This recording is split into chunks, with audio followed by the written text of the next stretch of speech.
Assalamualaikum warahmatullahi wabarakatuh. Perkenalkan, nama saya Afifah Zikratul Umam. Saya berasal dari kelas 12 IPK. Di sini saya akan menceritakan sedikit tentang novel yang berjudul Jalan Tak Ada Ujung, karya Mukhtar Lubis. Saya akan menceritakan bagian ke-9. Malam itu, setelah Hazil terus pulang ke rumahnya dan Guru Isa dibukakan pintu oleh Babu Ina, dia merasa ganjil benar. Rumah itu seakan rumah baru dan aneh baginya, seakan-akan sesuatu yang tidak dikenalnya. Demikian perubahan perasaannya atau akibat perasaannya setelah sampai dari jalan penuh ancaman ke dalam rumah. Fatimah telah tidur atau berbuat pura-pura telah tidur. Bahwa aku bisa mati malam ini, dia tidak peduli, rasa Guru Isa dengan pahit dan kurang adil, karena Fatimah tidak tahu apa yang hendak mereka kerjakan.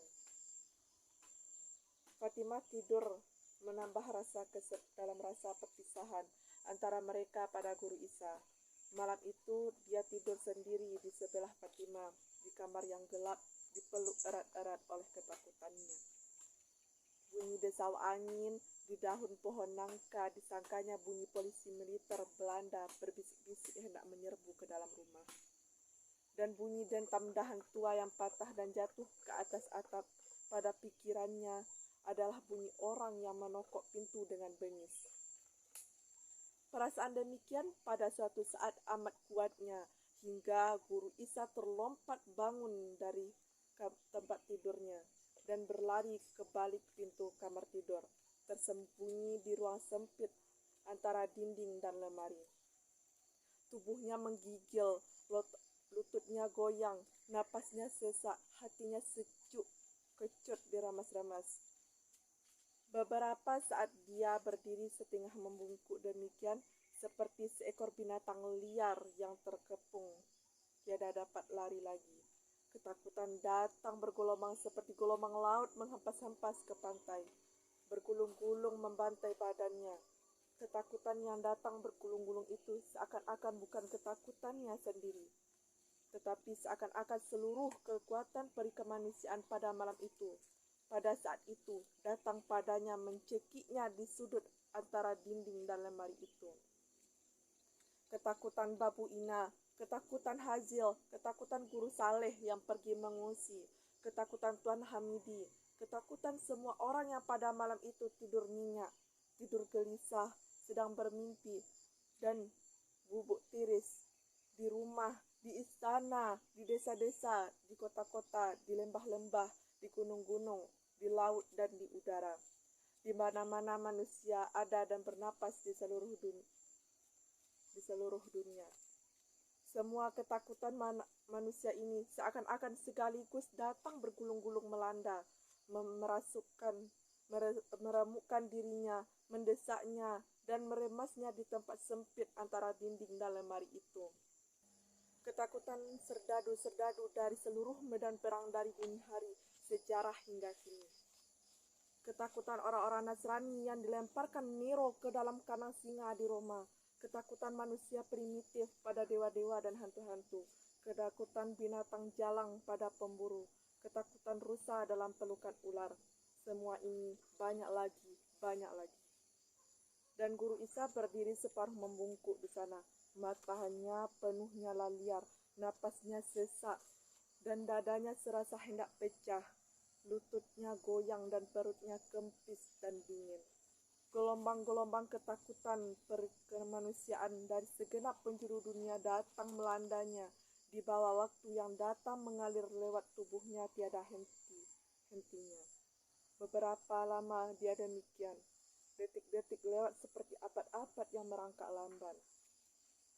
Kemudian dia insaf bahwa suara berbisik-bisik yang didengarnya hanyalah desau angin dan nangka yang bergeser-geser di hembus angin. Pembebasan yang terasa padanya seakan hantu ketakutan setelah memeluknya puas-puas dalam pelukan bersetubuh, sekarang melepaskan orgasmenya dan meninggalkan Guru Isa dengan tubuh letih dan segenap sendi-sendi tulangnya goyah dan lemas. Hampir dia terjatuh, tetapi dia bersama bersandar ke lemari dan menunggu denyut jantungnya menjadi tenang kembali, dan denyut perih di ulu hatinya menjadi hilang. Keringat dingin membasahi kuduk dan punggungnya. Kemudian dia memandang ke tempat tidur Fatimah, masih terus tidur nyenyak.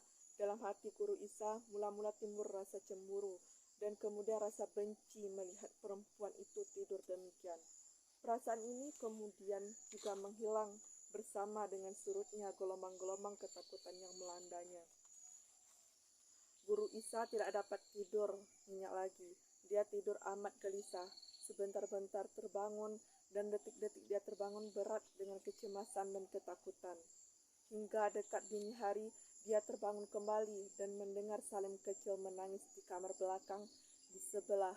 Guru Isa berdiri dan pergi melihat Salim. Salim menangis terisak-isak dalam tidurnya, dan ketika melihat Guru Isa masuk, dia berhenti menangis dan mencoba pura-pura tidur. Guru Isa membungkuk dekat balai-balai tempat Salim tidur, menggoncang bahunya dan berkata, "Salim, mengapa engkau menangis? Engkau mimpi."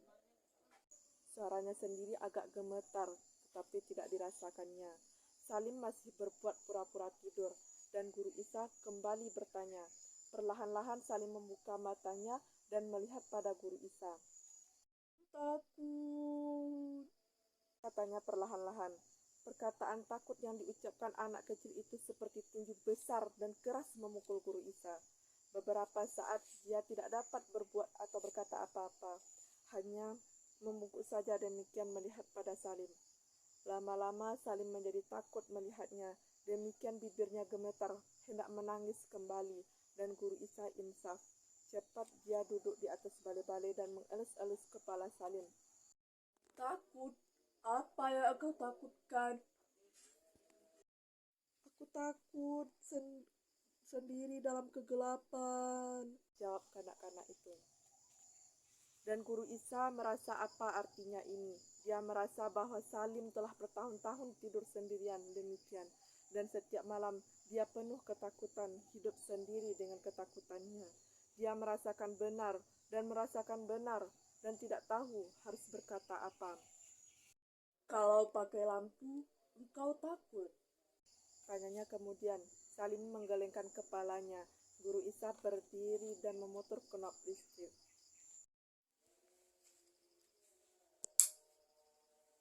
"Nah, sekarang kan sudah terang. Kan engkau tidak takut lagi. Maka sekarang tidurlah." Salim tersenyum berterima kasih padanya, dan Guru Isa kembali ke kamarnya. Dia merebahkan dirinya kembali perlahan-lahan di tempat tidur, dan sampai dini hari dia tidak bisa memejamkan matanya. Macam-macam pikiran mengganggunya, dan ketika dia tertidur, subuh telah tiba. Dia terbangun ketika Fatimah membuka jendela kamar dan mulutnya terasa amat asam dan bau. Dia lupa merendamkan gigi palsunya. Sehari itu di sekolah, Guru Isa merasa seperti orang sakit. Semua orang ribut membicarakan pelemparan granat tangan di depan bioskop Rex.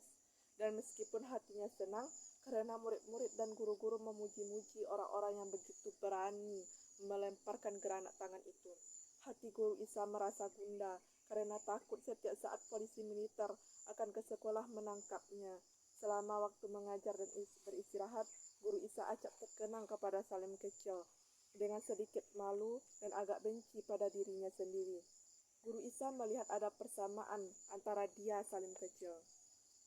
Mereka berdua sama-sama penuh takut, biarpun apa yang ditakutkannya lain daripada apa yang ditakutkan oleh Salim, tetapi ketakutan yang mereka rasa adalah sama. Dan barangkali ketakutan yang dirasa Salim lebih besar dari yang dirasakannya sendiri, dan Salim telah bertahun-tahun takut demikian. Jika engkau melihat dia, engkau tidak sangka dia hidup dengan ketakutannya sendiri telah begitu lama. Dia masih bermain seperti kanak-kanak yang lain, bernyanyi-nyanyi seperti kanak-kanak yang lain, tetapi ketakutannya yang kemarin malam, pikiran Guru Isa berhenti.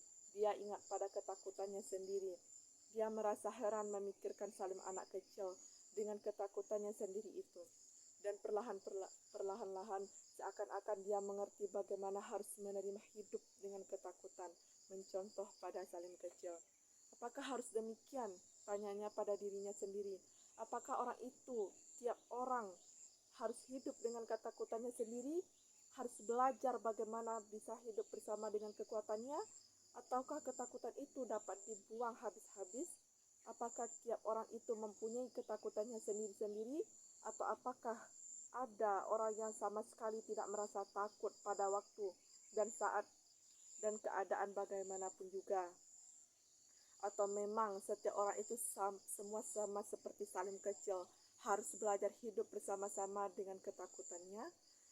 Selama mengajar jam yang penghabisan pikirannya tidak pada pelajaran. Dia melihat pada murid-muridnya dan bertanya dalam hatinya, ketakutan-ketakutan apa yang hidup bersama mereka? Dia teringat pada kawan-kawannya, guru-guru yang lain. Mereka juga punya ketakutan-ketakutan sendiri. Dan Fatimah, apa yang ditakutkannya? Dan Hazil, dan Rahmat ayah Hazil, semua orang. Dia ingin sekolah lekas selesai. Dia ingin pulang, ingin bertemu